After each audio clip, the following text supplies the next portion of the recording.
Hello guys, welcome back to my YouTube channel. তো আমরা এখন আছি কচুয়াপাড়া, আর এটা হচ্ছে আমাদের কচুয়াপাড়া। এটা হচ্ছে দিকদার গাছ, ঠিক আছে। কি আরে বলুন কি?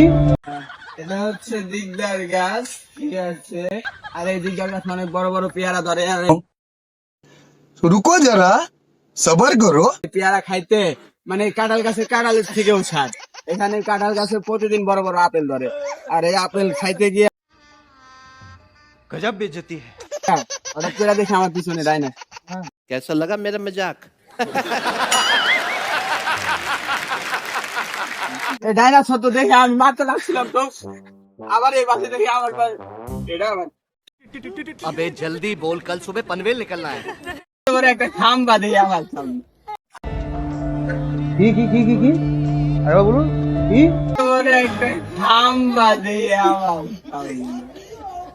আমি আবারও এদিক তাকাইলাম, দেখি আমার এটা দেখে আবার আমার তেমন তালগা मतलब वो अलग ही लेवल का बंदा था। লাভ দিয়ে গেলাম গাছে থেকে, পড়তে গিয়ে